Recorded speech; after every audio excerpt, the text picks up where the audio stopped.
MSLI T V, رہنمائی بدلتی دنیا کے لیے۔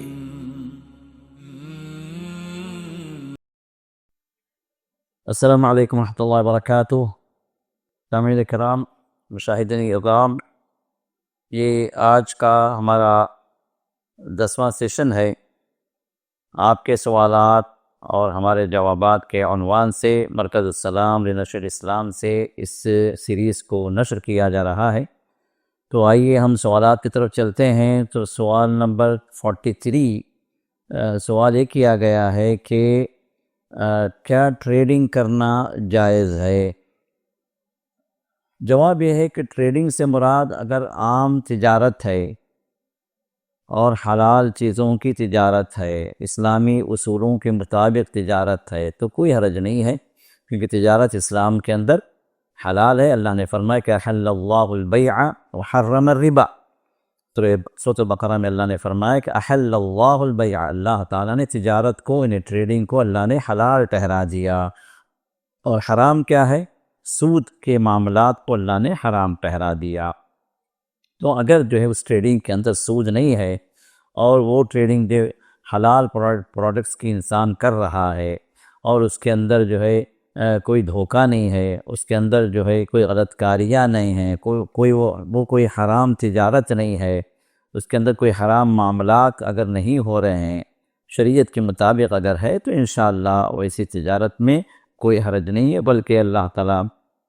ایسی تجارت میں خیر و برکت کو رکھیں گے انشاءاللہ۔ اور اگر وہ حرام معاملات ہیں یا کہ حرام پروڈکٹ اگر ہے جس کی ٹریڈنگ ہو رہی ہے، تو پھر وہ شریعت کے نظر میں وہ حلال نہیں ہے، وہ ایک حرام تجارت ہے جو جائز نہیں ہے۔ اسی طرح ایک ٹریڈنگ سے شاید ہو سکتا ہے سائل نے یہ پوچھنا چاہا ہو کہ یہ ڈے ٹریڈنگ کے اعتبار سے جو چل رہا ہے، جو آن لائن ٹریڈنگ کے اندر یہ کاروبار جو چل رہا ہے ٹریڈنگ کے نام سے، جو ڈے ٹریڈنگ جسے کہا جاتا ہے، در حقیقت علماء نے اس کی اجازت نہیں دی ہے، کیونکہ یہ شریعت کے اصولوں کے خلاف ہے، اور اس کے اندر جو ہے ملکیت نہیں ہوتی انسان کی پیمنٹ کرنے کے بعد، اور ملکیت ہونے سے پہلے انسان اس کو دوسری طرف بیچ دیتا ہے، جو جائز نہیں ہے، کیونکہ رسول اللہ صلی اللہ علیہ وسلم نے واضح انداز میں اس بات سے منع فرمایا کہ انسان اس چیز کو نہ بیچے جس کا وہ مالک نہیں بنتا۔ اور مالک بننے کا مسئلہ یہ ہے کہ جو ہے موویبل جو ہے پروڈکٹس ہیں، اس کو اس جگہ سے ہٹا لینا چاہیے، اس جگہ سے ہٹا کر اپنی ملکیت میں کر لینا چاہیے،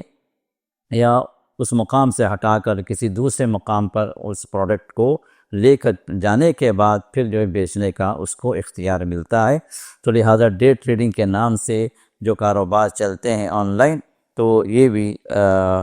حلال ٹریڈنگ کے اندر داخل نہیں ہے، واللہ اعلم۔ سوال نمبر 44 جس میں یہ سوال کیا گیا ہے کہ میری تجارت چکن کی ہے، مسئلہ یہ ہے کہ ہر امواس کے سمے میری گاڑی کچھ نہ کچھ بگڑ جاتی ہے، اور کچھ نہ کچھ بگاڑ ضرور ہوتا ہے، اس وجہ سے مجھے کافی نقصان ہو رہا ہے۔ برائے مہربانی قرآن و حدیث کی روشنی میں ہماری رہبری فرمائیں۔ جواب یہ ہے کہ تجارت آپ جو کر رہے ہیں چکن کی، انشاءاللہ اگر وہ حلال اصولوں کے ساتھ اگر ہے تو ضرور وہ حلال ہوگی انشاءاللہ۔ لیکن جو مسئلہ آپ بتا رہے ہیں کہ امواس کی رات میں یا کہ وہ دن جو ہے وہ کچھ نہ کچھ جو ہے بگاڑ ہوتا ہے، کچھ نہ کچھ نقصان ہوتا ہے، تو سب سے پہلی بات یہ ہے کہ آپ جو ہے گویا ہر مہینہ یہ اس جو کالی رات جس کا امواس اس کہتے ہیں، جو نو مون نائٹ ہے، اس رات کو شاید آپ خصوصی طور پر نوٹ کر رہے ہیں، جس کی وجہ سے آپ کا سوال یہ ہے کہ وہ خاص رات میں مجھے نقصان ہوتا ہے۔ اگر اس طرح یہ حقیقی بات اگر ہے، سچی بات اگر ہے، تو پھر یہاں پر اس بات کا قوی امکان ہے کہ آپ کے ساتھ جو ہے شیطانی کچھ مسائل ہیں جو آپ کو نقصان پہنچانا چاہ رہے ہیں۔ یہ شیاطین کے ذریعے سے ممکن ہے حاسدین ہو یا کہ ساحرین ہو، جادوگر ہوں، اس طرح کے جو بھی جو ہے جن شیاطین کے ساتھ جو تعلق رکھتے ہیں ان کے وہ جو ہے آپ کو نقصان پہنچانا چاہ رہے ہوں، اس بات کا قوی امکان ہے۔ تو لہٰذا آپ جو ہے خصوصیت کے ساتھ صبح شام کے اذکار کی پابندی کریں اور سورہ بقرہ کی جو ہے تلاوت کریں، اور اسی طرح جو ہے اللہ تعالیٰ سے خصوصی دعائیں کریں اپنے سجدوں میں اور دعا کی قبولیت کے اوقات میں، کہ اللہ تعالیٰ آپ کو ہر شر سے بچائے۔ اور شام ہوتے ہی آپ اعوذ بکلمات اللہ التامات من شر ما خلق یہ 3 بار آپ پڑھ لیں، جس سے اللہ تعالیٰ مخلوق کے ہر شر سے آپ کو بچا لیں گے۔ اسی طرح معوذتین کا جو دم ہے، قل اعوذ بالفلق قل اعوذ بالناس کا 3 مرتبہ پڑھ کے جو ہے اپنے آپ پر جو ہے دم کریں، اور جو رقیے کی نیت سے آپ پڑھیں انشاءاللہ۔ یہ جو ہے اذکار جو ہیں صبح شام کی یہ حفاظت کے لیے کافی ہیں، جو احادیث میں رسول اللہ صلی اللہ علیہ وسلم نے ہمیں سکھلائی ہیں۔ ان اذکار کی پابندی آپ سورج نکلنے سے پہلے اور سورج ڈوبنے سے پہلے ضرور کیا کریں، اور نمازوں کی پابندی کے ساتھ انشاءاللہ یہ اذکار بڑے ہی مفید ثابت ہوں گے، اور آپ کے ان مسائل کا حل اللہ تعالیٰ نے ان چیزوں کے اندر رکھا ہے، اس کو ضرور آپ اختیار کریں اور پابندی کریں۔ اللہ تعالیٰ ہر شر سے انشاءاللہ بچائیں گے۔ سوال نمبر 45 جو ہے یہ پوچھا گیا ہے کہ شادی میں کیا جہیز دے سکتے ہیں، یعنی میری بیٹی کے لیے کپڑے اور جوتے بیگز وغیرہ جو اس کی پرسنل ضرورتیں ہیں، کیا ان کو بطور جہیز کے ہم دے سکتے ہیں یا نہیں؟ دیکھیے، جہیز کی 2 صورتیں ہیں۔ ایک صورت تو یہ ہے کہ دولہا یا دولہے والے، اس کے والدین یا اس کے رشتہ دار لڑکی سے یا لڑکی والوں سے مانگ کریں، جس طرح عمومی طور پر رواج ہے جہیز کے طور پر جو ہے جوڑے کو، گھوڑے کو، اور جو ہے اس طرح کی جو چیزیں ہیں ان کے لیے لسٹ بھیجی جاتی ہے، اور کہا جاتا ہے کہ یہ لسٹ ہمیں چاہیے آپ کی طرف سے، جس میں کچھ رقم بھی ہوتی ہے، 5-10 لاکھ کا مطالبہ ہوتا ہے، یا کوئی گھر ہمیں لکھ کر دے دیں، یا ہے کہ جو ہے کوئی جو ہے کاروبار سیٹ اپ کر کے دے دیں دلہے میاں کو، یا ہے کہ جو ہے کوئی گاڑی خریدوا دیں، یا اس طرح پھر جو ہے گھر کے آئٹمز کے اعتبار سے washing machine, fridge, dish washer, پتہ نہیں صوفہ سیٹ، کوئی ہر چیز جو ہے گھر کی جو ہے مانگی جاتی ہے۔ بڑی لمبی لسٹ لوگ بھیجتے ہیں، در حقیقت جو ہے یہ مہذب بھیک ہے۔ یہ جو مہذب بھکاری ہیں ہمارے معاشرے کے، جو باہر جو کشکول لے کر جو ہے برتن لے کے جو اللہ کے نام پہ دے دو بابا، جو فقیر جو بھیک مانگتے ہیں، یہ تو جو ہے ہمارے معاشرے کے گرے پڑے لوگ سمجھتے ہیں ان کو، لیکن یہ جو ہے بڑے مہذب انداز سے بڑی لمبی لمبی لسٹیں بھیج کر لڑکی والوں سے جو مانگتے ہیں، یہ اس سے کہیں زیادہ خطرناک فقیر لوگ ہیں۔ یہ کہیں زیادہ جو ہے یہ تہذیب کے نام پر یہ بھیک مانگتے ہیں، اور بڑے ظالم بھکاری ہیں۔ اللہ نے ان کے پاس بہت کچھ دیا، اس کے باوجود بھی اپنا وہ خرچ نہیں کرنا چاہتے ہیں، لڑکی والوں کو پوری طرح نچوڑ کر جو کچھ ان کے پاس ہے، بلکہ جو ان کے پاس نہیں ہے وہ بھی جو ہے کہیں سے قرض وغیرہ لے کر جو ہے وہ ان کو لے کر دے دیں۔ یہ جو ہے اس نیت سے ان پر ظلم جو ہے ظلم و ستم ڈھائے جاتے ہیں، جو بالکل بھی جائز نہیں ہے، اور یہ سب جو ہے ظالمانہ طریقہ۔ اور جو لوگ بھی لے چکے ہیں انہیں جو ہے میری نصیحت یہ ہے کہ اللہ نے اگر آپ کو دیا ہے تو آپ ان چیزوں کو لڑکی والوں کو تو واپس پہنچا دیں۔ اگر آپ نے پیسے لیے ہیں تو وہ پیسے واپس کرے، اگر آپ نے چیزیں لی ہیں تو وہ چیزیں بھی جو سے کہیں کہ بھئی آپ نے لے کر دی ہے، اس کی قیمت جو ہے وہ آپ ہم سے لے لیں۔ کیوں؟ قیامت کے دن یہ چیز جو ہے آپ سے پوچھی جائے گی، اور اگر آپ ظالم نکلے تو پھر وہاں پر ظلم کا جو نتیجہ ہے بہت خطرناک ہے۔ اللہ تعالیٰ ظالم کو نہیں چھوڑیں گے جب تک کہ مظلوم کی فریاد پوری طرح اللہ نہ سن لیں اور پوری طرح انصاف کا معاملہ نہ کر دیں۔ اور ظاہر سی بات ہے وہاں پر جو ہے ہمارے اور آپ کے پاس دنیا کے پیسے تو نہیں ہوں گے، روپیہ پیسہ، ریال، ڈالر، یہ تو نہیں ہوگا۔ وہاں جو کچھ بھی ہوگا نیکیاں ہوں گی، اور یہ نیکیاں جو ہے وہاں پر ظلم کی وجہ سے ان کو دینی پڑیں گی۔ اور وہ نیکیاں دے کر بھی باقی مسائل اور رہیں تو پھر ان کے گناہ ہمارے سر کر دیے جائیں گے، تو نیکیوں کا پہاڑ ہم سے نکل جائے گا اور دوسروں کی برائیاں ہم پر پہاڑ بن کر جمع ہو جائیں گے، اور نتیجہ اللہ تعالیٰ حفاظت فرمائے۔ اللہ تعالیٰ جب نیکیاں نہیں ہیں اور برائیوں کا پہاڑ جمع ہو گیا ہے تو پھر نتیجہ جہنم کی شکل میں سامنے آئے گا۔ تو لہذا رسول اللہ صلی اللہ علیہ وسلم نے ارشاد فرمایا کہ الظلم ظلمات یوم القیام، قیامت کے دن ظلم جو ہے یہ کئی اندھیریوں کا باعث ہوگا۔ تو لہذا جو کچھ بھی ظلم ہو چکا ہے اسے توبہ کریں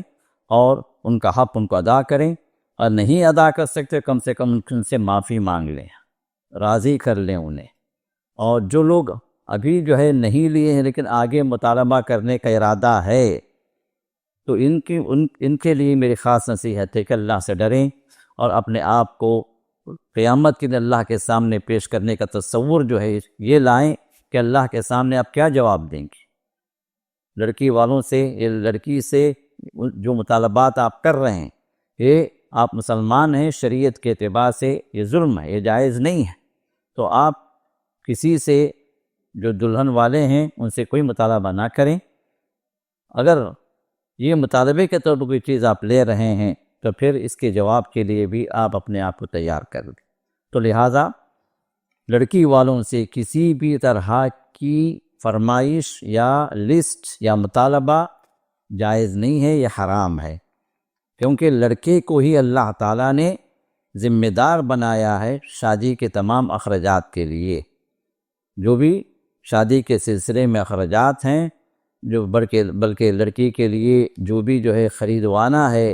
اور اپنے گھر کو جو بھی سیٹ اپ کرنا ہے، اور شادی کے بعد جو بھی اخراجات ہیں، ذمہ داریاں ہیں، وہ سب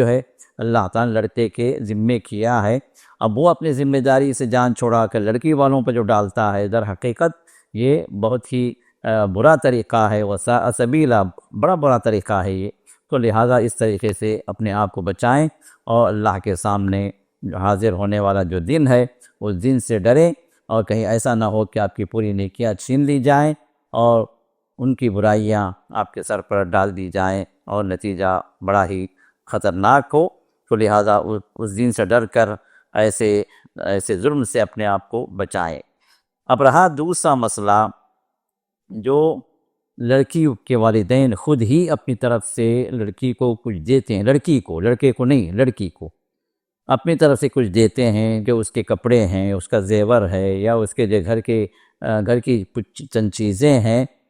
تو یہاں پر بات کیا ہے کہ یہاں پر بھی دو طرح کے لوگ ہوتے ہیں۔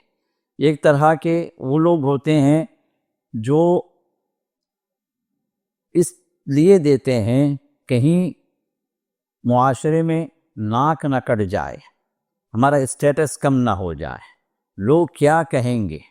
یا لڑکے والے جب بعد میں تانے دیں گے میری لڑکی کو، اس خدشے سے وہ وہاں پر جہیز دیتے ہیں۔ گرچہ کہ لڑکے والوں سے مطالبہ نہیں ہے، لیکن لڑکی والے خود ہی آگے بڑھ کر دیتے ہیں اس خوف سے کہ کہیں بعد میں تانے سننے کو ملیں گے، یا کہ سوسائٹی میں ہماری ویلیو کم ہو جائے گی۔ تو یہ لوگ بھی اللہ سے ڈریں، کیونکہ یہ وہ لوگ ہیں جو جہیز کا راستہ کھولتے ہیں۔ گرچہ کہ لڑکے والوں نے نہیں مانگا، اس کے باوجود بھی یہ دے رہے ہیں صرف اپنی ناک بچانے کے لیے، اپنی عزت بچانے کے لیے، اپنی سوسائٹی کے اندر اپنے سر کو بلند رکھنے کے لیے۔ تو در حقیقت یہ لوگ بھی دوسروں کے لیے ایک برا نمونہ بنتے ہیں، جہیز لینے کے لیے یا ایک والنٹری دینے کے لیے ایک راستہ ان لوگوں نے کھول رکھا ہے، جو در حقیقت شریعت میں اس کی کوئی اجازت نہیں ہے، بلکہ جن کے پاس نہیں ہے جہیز دینے کے لیے ان لوگوں کے لیے ایک بہت ہی بڑا یہ برا دروازہ ہے جس کو بند کرنا چاہیے۔ اب رہی وہ باتیں جو کچھ جزوی جو چیزیں جو ہوتی ہیں لڑکی کے استعمال کے لیے، جیسے اس کے اپنے کپڑے، یا کہ والدین کی طرف سے کوئی چھوٹا موٹا زیور جو گفٹ کے طور پر اس کی امی دے دے، گھر کا کچھ سامان وہ ان کی زندگی گزارنے کے مہیا کر دی، تو انشاءاللہ اس میں کوئی حرج کی بات نہیں ہے۔ حضرت فاطمہ رضی اللہ عنہا کے لیے رسول اللہ صلی اللہ علیہ وسلم نے گزر بسر کی چند چیزیں آپ نے دی، لیکن یہ جو چیزیں جو دیں یہ خود بھی حضرت علی کی ان کی جو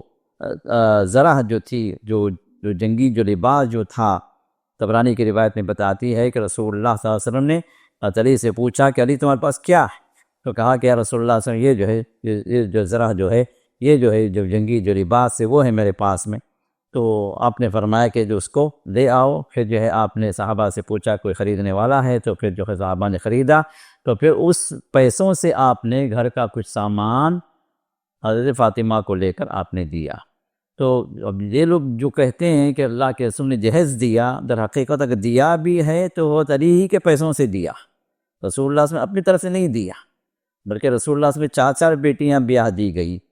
اور کسی بیٹی کے لیے آپ نے کوئی خاص جہیز دیا ہو کوئی ثابت نہیں ہے۔ اور یہاں علی چونکہ رسول اللہ صلی اللہ علیہ وسلم کے پروردہ تھے، آپ کے گھر میں پلے بڑے، پرورش کی ذمہ داری خود رسول اللہ صلی اللہ علیہ وسلم کے ذمہ تھی حضرت علی کی، اور آپ نے حضرت علی سے اپنی بیٹی فاطمہ کا نکاح جب کروایا، کیونکہ ذمہ دار آپ ہی تھے، تو اس لیے آپ نے ان کے گھر کے جو ضروری جو سامان تھے اس کو آپ نے مہیا کیا، اور اگر آپ نے مہیا کیا بھی تو وہ آپ اپنے طرف سے نہیں کیے، بلکہ حضرت علی ہی کے پیسوں سے رسول اللہ صلی اللہ علیہ وسلم نے ان چیزوں کو خریدوایا۔ تو لہٰذا یہ کہنا کہ رسول اللہ صلی اللہ علیہ وسلم نے جہیز دیا تو اس لیے یہ چیز جائز ہے۔ بہرحال یہ جو ہے جو انفارمیشن جو جس کو بھی ملی ہے اس کو شاید صحیح انداز سے نہیں ملی، جس کی وجہ سے اس طرح کی بات لوگوں کے درمیان میں پھیلی ہے۔ تو معلوم یہ ہوا کہ جہیز کی جو شکل جو جائز ہے وہ کیا ہے، بغیر مطالبے کے لڑکی کی ضرورت کے مطابق والدین اگر کچھ دے دیں تو انشاءاللہ اس میں کوئی حرج کی بات نہیں، کیونکہ یہ معاملات ہیں، اور معاملات اصلاً اگر دیکھا جائے تو وہ حلال ہیں، جب تک کہ وہاں پر کوئی حرام بات یا حرام طریقہ یا حرام چیز وہاں پر نہ آ جائے، تو معاملات اصل کے اعتبار سے حلال ہیں، تو لین دین بھی اصل کے اعتبار سے حلال ہے، ہدیہ و تحفہ جو دینا وہ بھی اصل کے اعتبار سے حلال ہے۔ تو لڑکی کے والدین یا اس کے رشتہ دار لڑکی کو یا خود لڑکے کو بھی ان کا گھر بسانے کے لیے کچھ چیزیں مہیا کر دیتے ہیں، اپنے اختیار سے، اپنی خواہش سے اگر کچھ دے دیتے ہیں بغیر کسی مطالبے کے اور بغیر کسی جو تانے بازیوں سے بچنے کے تصور سے، تو انشاءاللہ اس معاملے میں گنجائش موجود ہے۔ تو لیکن اس کو جو ہے یہ مانگنے کا ایک ذریعہ نہیں بنانا چاہیے، نہ جو ہے یہ جوڑے گھوڑے کی جو باتیں جو چلتی ہیں نکاح سے پہلے، ان چیزوں کے لیے یہ ایسی کوئی دلیل شریعت کے اندر جو نہیں ہے، ایسی کسی چیز کو جو دلیل بنا کر ان چیزوں کا راستہ کھولنا نہیں چاہیے۔ جہاں تک ہو سکے سادگی کے ساتھ نکاح کریں، اور سب سے برکت والا نکاح وہ ہوتا ہے جو بڑا آسان نکاح ہو، سادگی والا نکاح ہو، تو اس میں اللہ برکتوں کو بھی زیادہ رکھتے ہیں۔ اور جتنا دکھاوا ہو، جتنے رسم و رواج ہوں، جتنے غیر مسلموں کی چیزیں ہماری شادی بیاہ کے معاملات میں اندر آتی جاتی ہیں، اتنی ہی خیر و برکت ہم سے رخصت ہو جاتی ہے، اور اتنے ہی جو ہے لعنتی کام لوگ کرنے لگتے ہیں، اللہ کے ناراضگی اور پھٹکار ان پر اترتی ہے، جس کی وجہ سے ہمارے گھر جو برکتوں سے خالی ہو جاتے ہیں، رحمتوں سے خالی ہو جاتے ہیں، اور وہاں پر پریشانیاں، وہاں پر لڑائی جھگڑے، وہاں پر فتنے یہ جنم لیتے ہیں۔ ان سب کی وجہ کیا ہوتی ہے کہ ہم نے شادی بیاہ کے معاملات میں سنت کو اور سادگی کو سامنے نہیں رکھا۔ تو لہٰذا ان باتوں کو ہم سامنے رکھیں، اور جہاں تک ہو سکے حلال انداز سے بڑی سادگی کے ساتھ، بغیر فضول خرچی کے، بغیر اسراف کے ان معاملات کو طے کرنے کی کوشش کریں۔ اللہ تعالیٰ رہنمائی فرمانے والے۔ سوال نمبر 46، جس میں یہ پوچھا گیا ہے کہ شوہر اور بیوی کے حقوق کیا ہیں اور اس کی زندگی خوشگوار کیسے ہونا چاہیے، قرآن حدیث کی روشنی میں وضاحت کریں۔ دیکھیے سوال تو بڑا مختصر ہے، لیکن شوہر اور بیوی کے حقوق پر اگر جو ہے تفصیلی انداز سے ہم بیان کریں تو مستقل کئی گھنٹے چاہیے، اور یہاں اس کی کوئی گنجائش نہیں ہے۔ شوہر اور بیوی کے حقوق پر مستقل کتابیں ہیں، مستقل دروس ہیں، علماء کے لیکچرز ہیں، ذرا ان کو سن لیں۔ لیکن مختصراً بات یہ ہے کہ اللہ تعالیٰ نے اپنے کلام پاک کے اندر شوہروں کو حکم دیا ہے وَعَاشِرُوهُنَّ بِالْمَعْرُوفِ۔ خود النساء میں اللہ نے فرمایا کہ اپنی بیویوں کے ساتھ بھلے انداز سے زندگی بسر کرو، ان کے ساتھ حسن معاشرت رکھو، یعنی اچھے انداز سے ان کے ساتھ زندگی اختیار کرو۔ تو رسول اللہ صلی اللہ علیہ وسلم اپنے زندگی کے اندر اس آیت کی مکمل جو ہے آپ عملی طور پر آپ تشریح تھے، آپ پریکٹیکلی جو اس آیت کو آپ نے کر دکھایا کہ کس طرح حسن معاشرت ہو، اچھی جو ہے زندگی بیویوں کے ساتھ کیسے انسان بسر کرے۔ تو آپ نے فرمایا کہ خیرکم خیرکم لأہلی وأنا خیرکم لأہلی، فرمایا کہ تم میں کا بہتر وہ انسان ہے جو تم میں کا بہتر معاملہ کرے اپنی بیویوں کے ساتھ، اپنے خاندان والوں کے ساتھ، اور میں تم میں کا سب سے بہتر ہوں جو میرے اپنی بیویوں کے ساتھ میں معاملہ کرتا ہوں۔ تو آپ نے عملی طور پر گھر کے اندر اپنی ازواج کے ساتھ، اپنے بچوں کے ساتھ کیسے رہیں، اس طرح جو ہے کہ مکمل اور بڑی مفصل احادیث موجود ہیں کہ آپ اپنے گھر کے اندر کس طرح زندگی گزارتے تھے، بڑی شفقتوں کے ساتھ، بڑی رحمتوں کے ساتھ، اور بغیر کسی سختی کے، بغیر ناراضگی کے، بغیر ان کو ڈانٹنے ڈپٹنے کے رسول اللہ صلی اللہ علیہ وسلم نے معاملہ کیا اپنی بیویوں کے ساتھ میں۔ اور بعض لوگ وہ ہوتے ہیں جو اپنی بیویوں کو گالیاں دیتے ہیں، یا ان کے والدین کے طعنے دیتے ہیں، یا کہ ان کو مارتے پیٹتے بھی ہیں۔ در حقیقت یہ سب چیزیں غیر اسلامی، ایک مسلمان کے لیے ان چیزیں جائز نہیں ہیں، کیونکہ عورت کو جو اللہ تعالیٰ نے صنف نازک بنایا اور جو ہے شوہر کے ماتحت اللہ نے بنایا ہے، تو پھر جو ہے وہ کوشش کرے کہ اس ذمہ داری کو اچھے انداز سے ادا کرے اور اچھے اخلاق کے ساتھ پیش آئے، نرمی کے ساتھ پیش آئے، اور جہاں کچھ مسئلے ہو جائیں، کچھ اونچ نیچ ہو جائے تو نظر انداز کریں، عفو درگزر سے کام کریں۔ وَإِن تَعْفُوا وَتَصْفَحُوا، کہ اللہ نے فرمایا کہ اگر تم معاف کر دو، درگزر کر دو، تو پھر اللہ تعالیٰ بھی بڑے معاف کرنے والے ہیں، بڑے رحم کرنے والے ہیں۔ تو اللہ تعالیٰ کی معافی ہمیں چاہیے، تو ہم اپنے بیوی بچوں کے ساتھ نرمی والا رویہ اختیار کریں، ان کو معاف کریں۔ اور رسول اللہ صلی اللہ علیہ وسلم نے فرمایا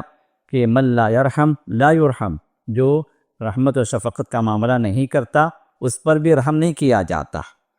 تو یہ بڑی خطرناک بات ہے کہ بعض لوگ اپنے بھی بچوں کے ساتھ بڑے سخت ہوتے ہیں، اور بڑی جو ہے کڑی انداز سے جو ہے وہ ان کے ساتھ برتاؤ کرتے ہیں، جس میں گالیاں بھی آ جاتی ہیں، مار پیٹ بھی ہو جاتی ہے، اور اسی طرح جو ہے بڑے درست لہجے میں ان کے ساتھ بات چیت ہوتی ہے۔ تو لہٰذا ایسی چیزوں کو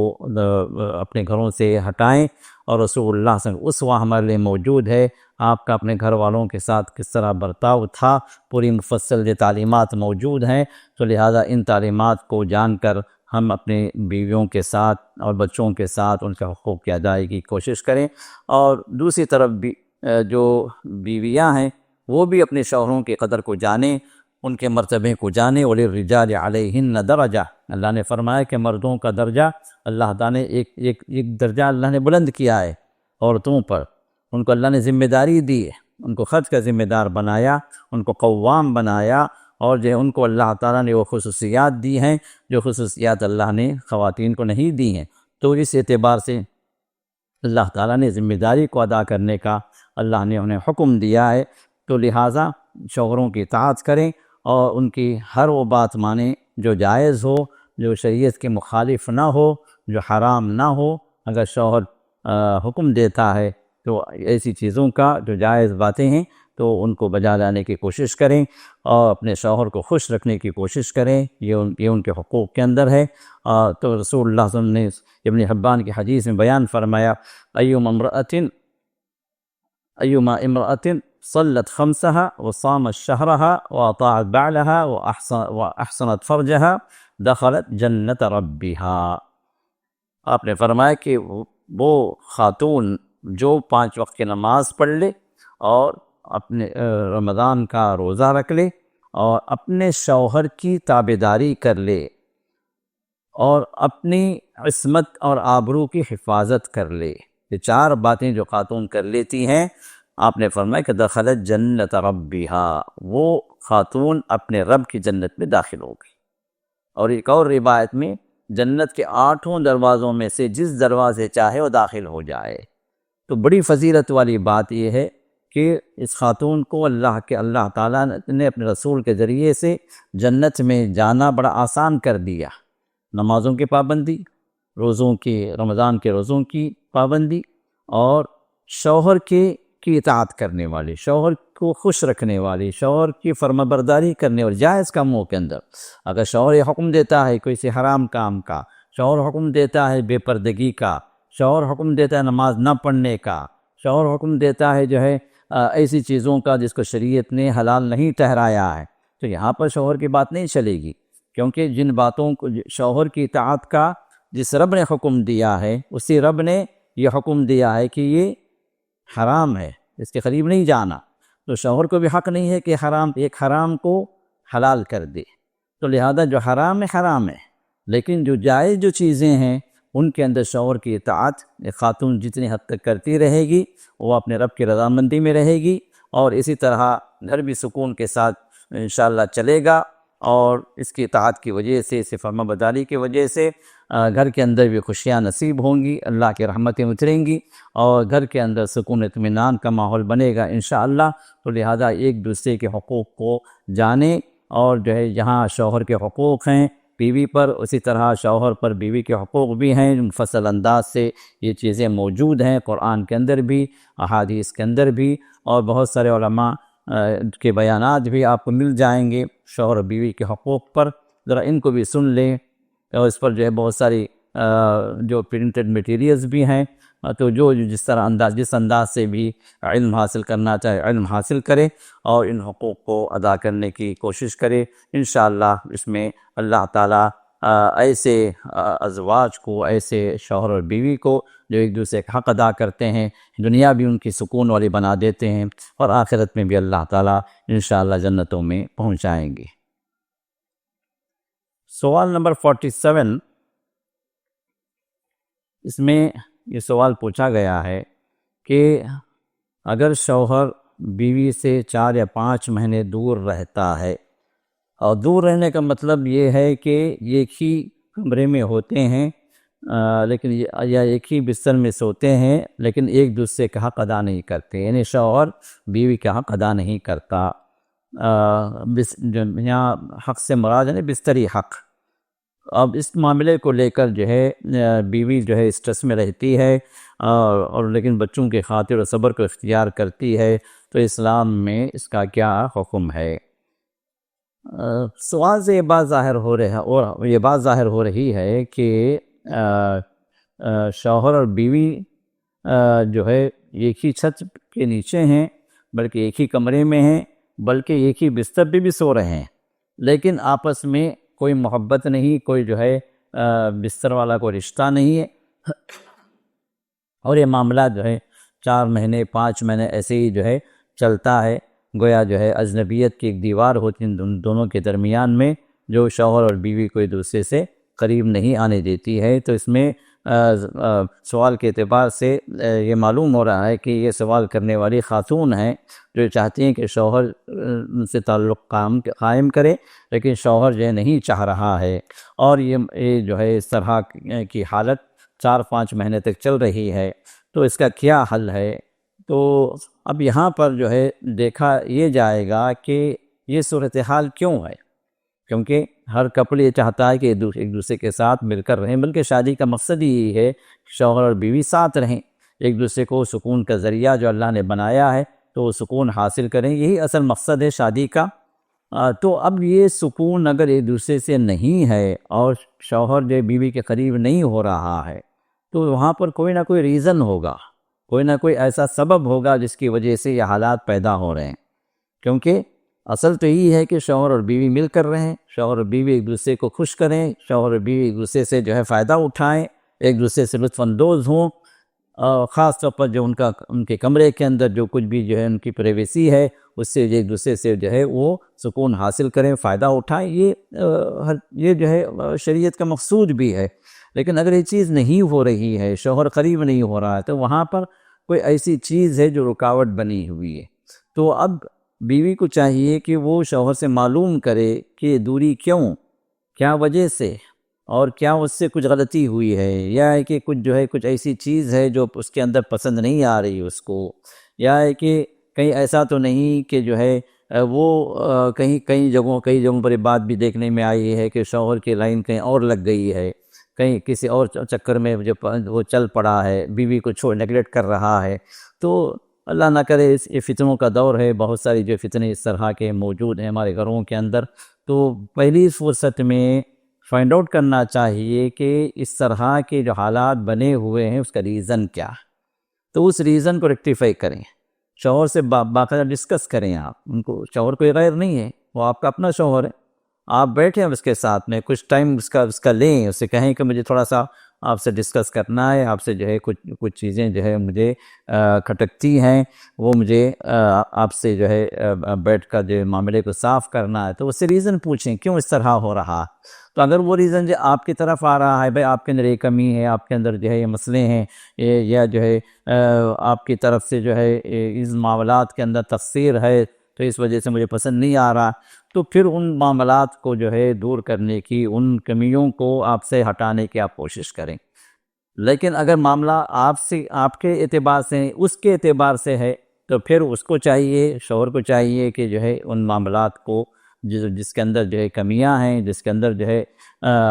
ایسے مسائل آ گئے ہیں جو پریشانی کا باعث بن رہی ہے، دوریوں کا سبب بن رہے ہیں، ان چیزوں کو ہٹائے۔ اگر جو ہے آپ کے اختیار سے وہ چیز باہر ہو جا رہی ہے، شوہر سے آپ بات نہیں کر پا رہے ہیں، بات کر کے بھی کوئی فائدہ نہیں ہو رہا، تو جو ذمہ دار لوگ ہیں، آپ کے والدین ہیں یا شوہر کے والدین ہیں یا گھر کے جو بڑے ہیں یا ان کا کوئی بڑا بھائی ہے یا چچا ہے، تایا ہے، کوئی بھی جو گھر کا جو بڑا ہے، آپ اس کی طرف اس معاملے کو لے کر جائیں تاکہ گھر کا مسئلہ گھر کے اندر ہی حل ہو جائے۔ کیونکہ بہت ساری چیزیں کیا ہوتی ہیں کہ گھر کے باہر جو چیزیں لے کر جب لوگ جاتے ہیں تو باہر والوں کو یہ کھیل تماشا گویا ان کو مل جاتا ہے، وہ مسائل کو حل کرنے کے بجائے انگلیاں اٹھانا شروع کرتے ہیں، وہ مسائل کو اور بگاڑ دیتے ہیں۔ تو ایک تھرڈ پرسن جب داخل ہوتا ہے آپ کے معاملات کے اندر، جو گھر کے باہر کا آدمی ہے، تو وہاں پر معاملات بگڑنے سے، سدھرنے کے بجائے، سلجھنے کے بجائے الجھ جاتے ہیں۔ تو اس لیے کوشش یہ کریں کہ پہلے آپ خود ہی ڈسکس کریں بیٹھ کر، اگر اس سے مسئلہ اگر حل نہیں ہوتا ہے تو پھر بڑوں کی طرف چلیں، ان سے مسئلے کو حل کروائیں، اور اللہ سے دعائیں بھی کریں کہ جو ہے مسائل کو حل کریں۔ اور یہ اگر جو ہے دلی اعتبار سے اگر دوریاں ہیں تو ضرور یہ دعا کریں، اللہم الف بین قلوبنا واصلح ذات بیننا واہدنا الی سبل السلام۔ رسول اللہ صلی اللہ علیہ وسلم نے دعا سکھلائی، آپس کے دلوں کے اندر محبت پیدا ہو، الفتیں پیدا ہوں، ایک دوسرے کا خیال کرنے والے بن جائیں، ایک دوسرے کو چاہنے والے بن جائیں، اس کے لیے یہ دعا جو بڑی کارگر ہے۔ تو اس دعا کو کثرت سے آپ کریں، انشاءاللہ معاملات سدھر جائیں گے۔ بارک اللہ فیکم۔